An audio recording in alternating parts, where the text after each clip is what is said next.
Hey there again, folks. Welcome back to Remember11, The Age of Infinity. Last time we were talking to Hattori about the whole thingamabob, and she seems to think that we have dissociative personality disorder. Yeah. Or Satoru does. Something that she has, I think. I don't know. Apparently, no, well, I don't know if she does or not. There's something else up with her, of course, but... And then she pushed us down on the bed. Okay. I don't know what's happening. But anyway, Satoru couldn't do nothing but resist. The DMT was still eating into my body. Tried to struggle with all my might, but it was beyond my power right now. Felt as if I were moving underwater, with heavy weights slowing down my hands and feet. Everything felt as if it were happening in slow motion. My flailing arms, and the sensation of being pushed down, and when her lips touched mine,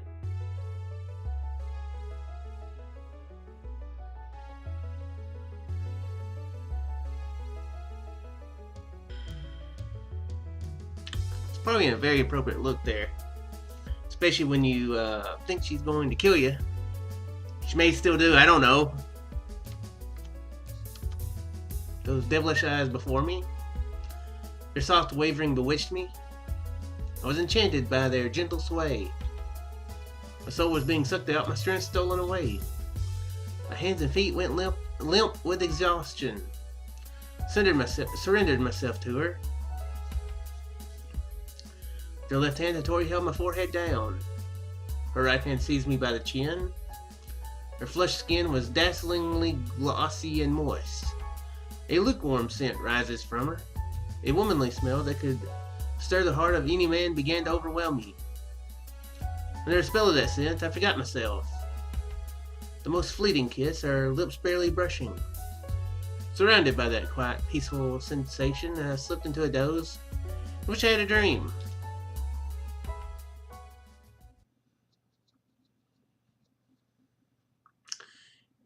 Hopefully it's not like any dream that Jerry Seinfeld thought he had one time in a dentist's office.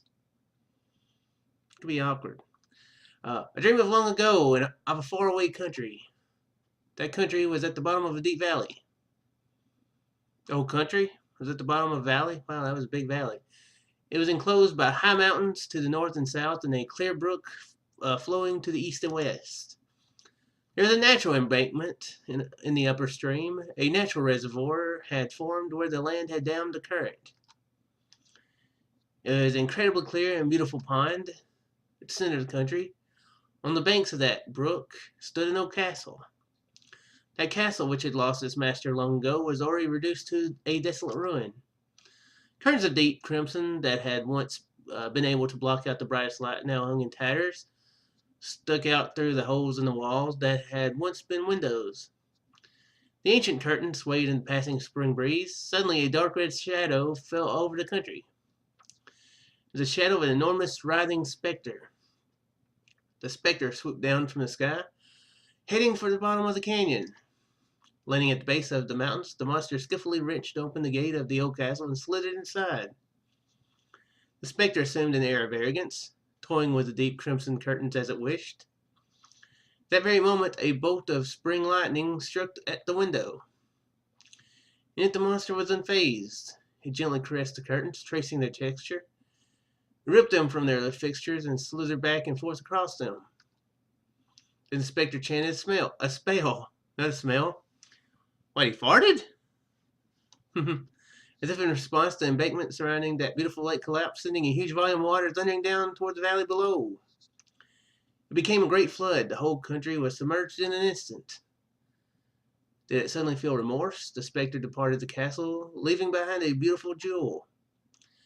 That jewel emitted a sweet fragrance, tinged with a faint acidity. Okay. Interesting. When I woke from the dream, Hattori's face was still close to mine. Drawing back slightly from my lips, she whispered that to me. Couldn't so much as begin to speak. At the height of my intoxication and bewilderment, I couldn't even discern the meaning of her words.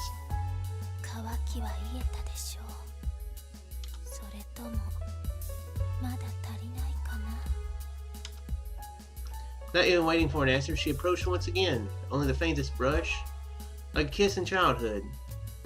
I had another dream, a dream of a faraway country. Okay.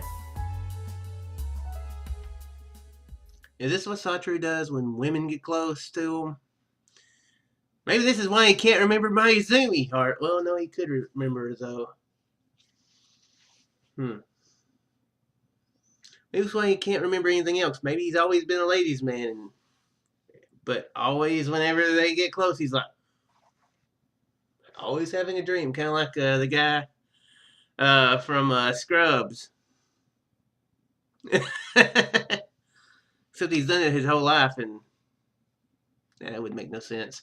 When it came to my senses, Satoru had already disappeared. In the corner of my mouth, only a bittersweet sphere remained. She could have just been like, yo, here. Then again, that's what a sane person would do, so I guess that counts that out for her. Present time, 9:45 p.m. Night had fallen long before. Took the DMT at 8 this morning. 12 hours had already passed. The residue of the chemical in my body has been disassembled and eliminated. My physical malaise had only just begun to let up. My body had recovered to the point where I could jump around and do whatever else. As time passed, even the memories Hattori had carved into me gradually faded away. Only that captivating scent still lingered in my nose. Nevertheless, it was no use thinking about that act of hers. I shifted my attention to other matters. Thought about the shelter cabin. I'm guessing there's some sort of a reason for that dream, but I don't know. Was he the specter or something? Is he black? I don't know. What are they doing right now? On this day 1 year ago, Mount Agakura should be undergoing a blizzard right now. With no fuel or rations left, how do they feel as time ticks away? In any case, I had to lead them out of the circle as soon as possible. It happened shortly after I thought that. The next transfer.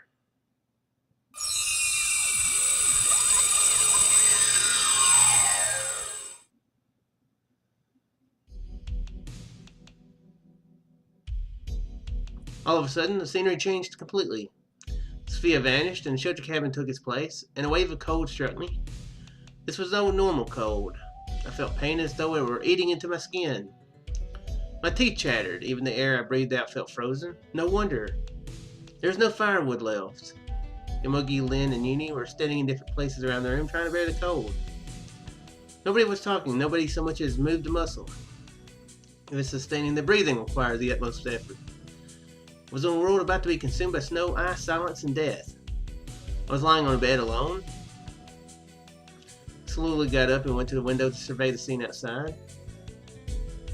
The sky was clear. Obviously, we're on Aosagi Island. Alright, I'm getting everyone out of this circle. Ready to set my plan in motion. I turned towards the others. Oh, wait a second.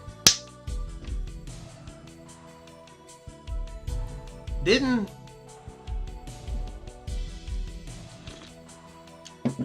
she cut back and they were outside and she was wondering why they were out there? Yeah, she did, didn't they? They did do that, huh?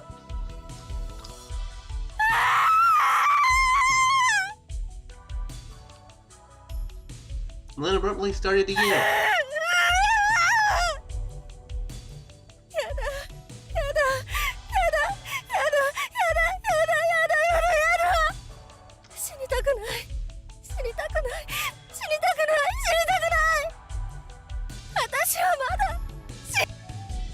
At her wit's end, she moaned, writhing in anguish.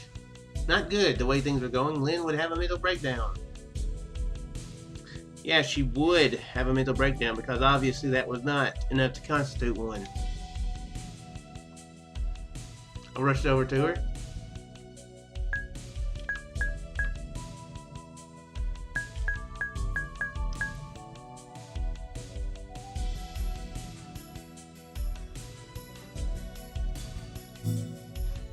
Sat down beside her and silently took her hand in mine, squeezing it.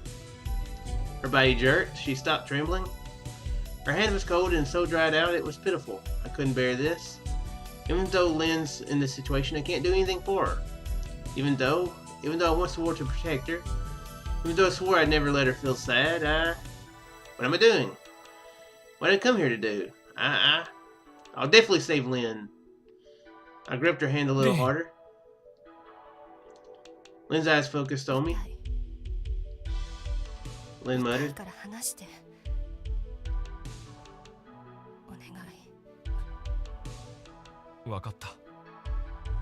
As she wished, I let go of her hand. Lynn leaned against the wall. Shivering from the cold, she hugged her body tight with both arms. I don't know if that was the right thing to do. I wanted to hold her and warm her up, but I decided against it. The current me is not me. To her, at least. Lynn sounded as if she was on the verge of completely giving up.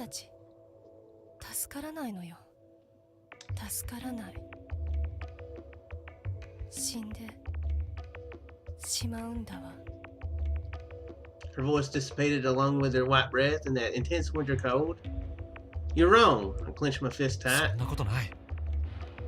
I spoke. As I spoke, something red hot ignited in my heart. A scorching flame, a flame that made me raise my voice to a shout, firing me up.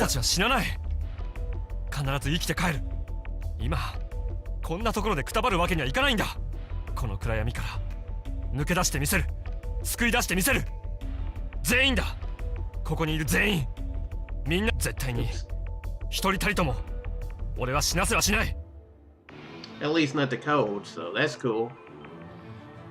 Hey, we're safe! We're at Sphere! Woo! By the way, she has been known to kill a lot of people, so just warning. Just letting you know. I think I saved you. Possibly.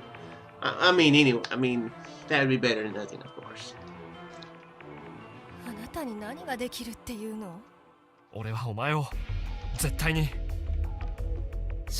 Oops. I'll save you? Definitely. The promise I wasn't able to keep this time, I'll keep it.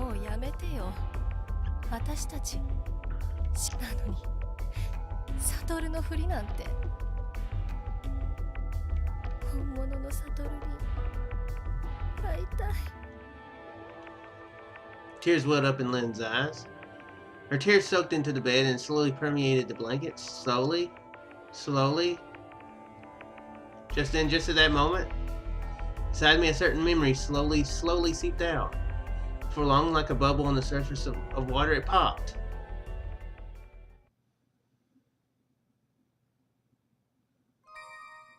Ne, Satoru? Satoru ってば。あれ、やって。あれ？あれってなんだ？あれって言ったらあれよ。よく恋人同士がやるあれ。わからないかな。ぐるぐるよ。は？ぐるぐるしてほしい。ほら、よくあるじゃない？浜辺でぐるぐるって。あれ、やってほしい。In other words, this is what she wants me to do. Lynn clings to me, with myself as the axis. I swing Lynn around and around in the air. It's like one of those rides at the amusement park. Oh my gosh. Is he gonna do this as Kokoro? やだよ、恥ずかしい。一人でやってろよ。一人じゃできないから頼んでんでしょ。人が見てるよ。俺は嫌だ。やりなさい。命令よ。命令？そう、命令。日本国憲法第100条1項。有機道悟は黛凛を尊重し擁護する義務を負う。日本国憲法第100条2項。有機道悟は黛凛のあらゆる命令に対しそれを遂行する義務を負う。おい、ちょっと待てよ。If I were Satoru, I'd have to see this in writing. なんだよ、憲法第100条って。法学部じゃない俺にだってわかるぞ。日本国憲法にあるのは第99条までだ。That was more than 日 I 本 do. 国憲法第100条3項。結城堂悟は黛凛の発言に対してその一切を否定してはならない。 Article 100 of the Japanese Constitution, fourth paragraph. Yukito Satoru has the right to not give a crap. That's when she would stab him, right? That would be right, probably. だからそんな条文はないっつうの。うるさい、黙れ。さっさとやりなさい。もうやってよ、お願い。 Lynn stamped her foot in impatience, on the verge of a tantrum. I'm so weak against her when she behaves like this. I say weak, but it's more like I can't go against it. たく、しょうがねえな。I held Lynn tight.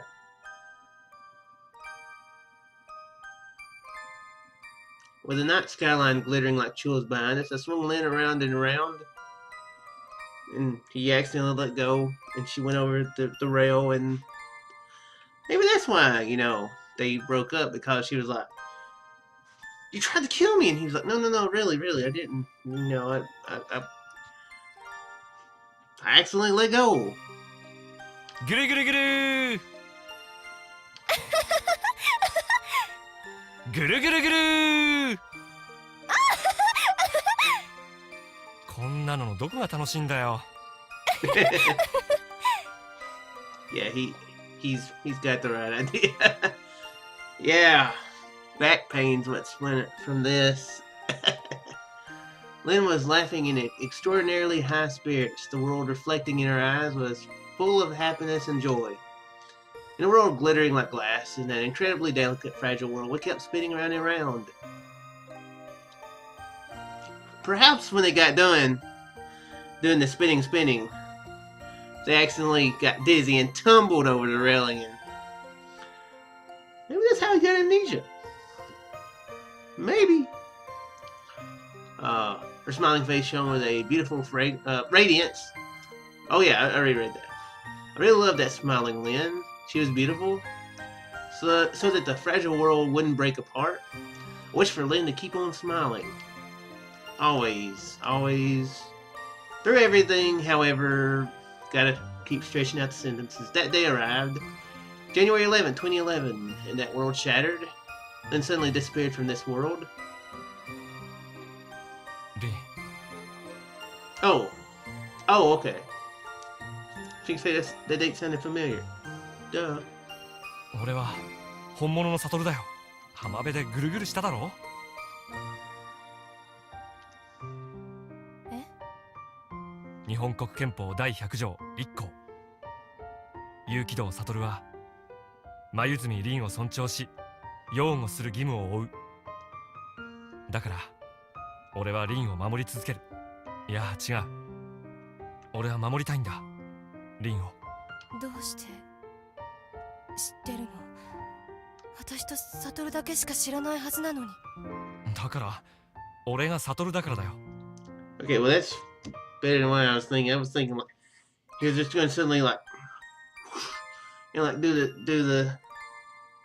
I refuse to call it the round and round because I don't know what it's called, but I'm not going to call it that. The spinny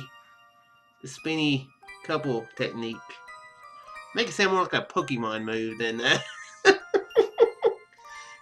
or a Dragon Ball technique. But I thought he was going to do that, try to do that as Kokoro to convince her. That would be kind of funny because Kokoro, and like, man, why's my back hurting?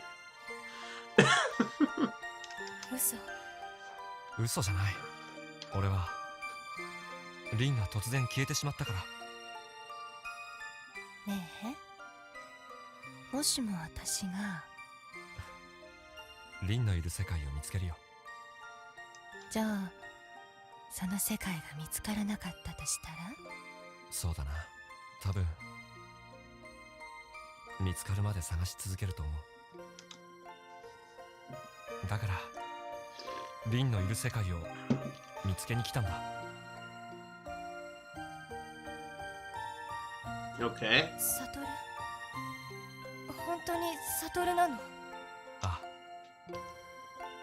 Slowly touched the silver earring, the one that I'd given her as a present, and Lynn's small, cute ear. 本当に俺だ。 So, he did try to do all this to save her, then, huh? Who was that?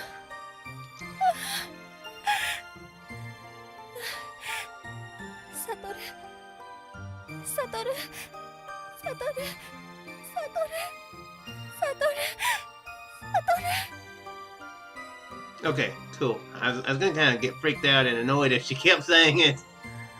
That's one of the weird things about anime and visual novels and stuff like that is they really like to say people's names a lot. I've just doesn't happen nearly that much in real life. I don't think I've ever said somebody's name like that many times unless to annoy him, like, hey Corey, hey Corey, hey Corey, hey Corey, hey Corey. So, you know, unless something like that. Drip drop falling without end. Kept silence as I stared into Lynn's eyes. 私、あなたに会いたかった。婚約してた彼のもとを逃げ出してきたの。婚約？お前婚約してたのか？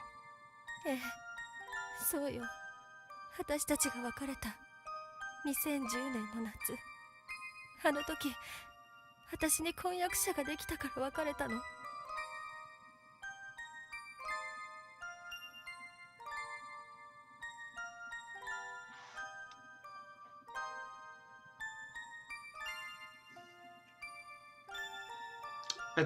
I mean, this might be something that she mentioned before, but was Yukino trying to hook up with a to-be married lady?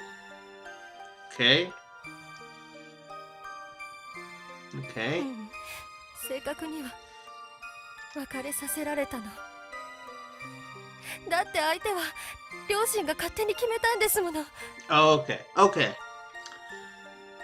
That's okay. Cool. くだらない政略結婚よ。 I hadn't known about her circumstances nor her reasons for the breakup.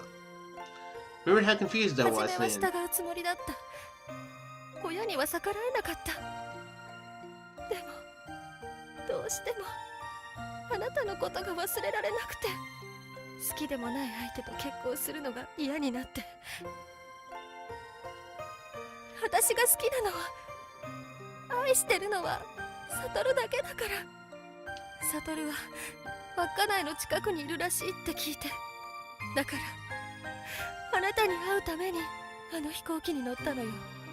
そうだったのか。 Sort of worked. And then Lynn got caught up in the plane crash. Fate, or rather God, sure had a sense of irony. She was coming to see me, but in doing so, she never got to see me again.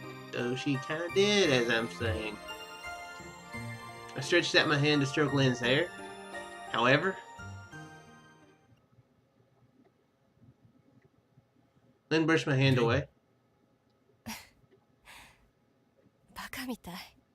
あなたがサトルなわけないわよね。リン、どこかへ行って。え？私の前から姿を消して。私を惑わさないで。お願い。もし私の言うことには従うはず。日本国憲法第100条2項。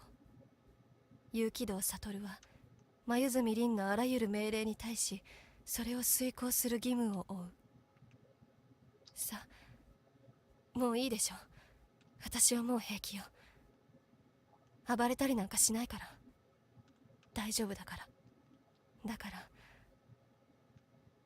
安心してどこか行って。わかったよ。 Once Lynn proposes something, she won't change her mind. I have no choice but to quietly obey. But for now, it looks like Lynn's regained her self-control. Then she'll be able to keep her composure for a while. I left her side. I got up from the bed and headed towards the window again. The weather outside was clear as usual. Alright, we can escape at any time. Let's get everyone out of here. How long did all that take? Before that, I decided to check outside the circle one more time. I needed to stay focused and be careful. Opened the door and stepped outside. Oh, 33 minutes had already passed since my arrival here. Didn't have much time left. Filled with determination, I kicked off the floorboards inside the entrance and jumped out into the snow. I trudged my way through it. Before long, the snow had piled up around my feet, making it impossible for me to go any faster. I probably should have just brought the three of them with me in the first place. No point in regretting it now, though. I'm already all the way out here. We're just 110 meters from the shelter cabin to the edge of the circle. Even with the resistance for the snow, a one-way trip should only take 5 minutes if I hurried. There's a gentle uphill slope. Excuse me. There's a gentle uphill slope on the way, but I'd already worked that into my calculations. Of course you did. Continued trudging through the snow and up the hill. I raised my eyes to the heavens. Faint clouds drifted far above, but otherwise the night sky was ironically clear. Once the space-time transfer occurs, this starry sky will probably be erased in an instant as well. But my consciousness would remain here at Aosagi Island, so I wouldn't be able to see it happen. Silently continued up the hill, and eventually reached the edge of the circle. I knew it was the edge because of the slight difference in elevation. The layer of fallen snow on the outside was visibly lower. To me, the clearly defined difference between the levels of snow was a strong indicator I was in an artificial environment.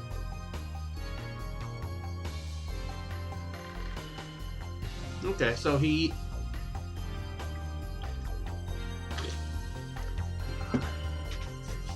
Cool. Figured that would be the case. I mean, yeah, I was very sure. I don't know if there'd be any sort of little twist. Pretty much I'm trying to find a good cutoff point because we're 27 minutes in. Yeah, I got yeah, that was quite a long scene there with Mayuzumi. Very interesting though. Found out some new stuff though. Find that the Satoru has a pretty good tolerance for not getting dizzy when spinning around too much. I'm assuming that anyway. Anyway, I'm gonna go ahead and let you guys go. As this is a phone call or something. I'm gonna go ahead and call the episode here. Why did I say it like that? That's so weird. Why would I do that? Because I'm me and I say really crazy and random stuff. That's why. I hope you guys enjoyed, and I'll see you in the next one. Farewell.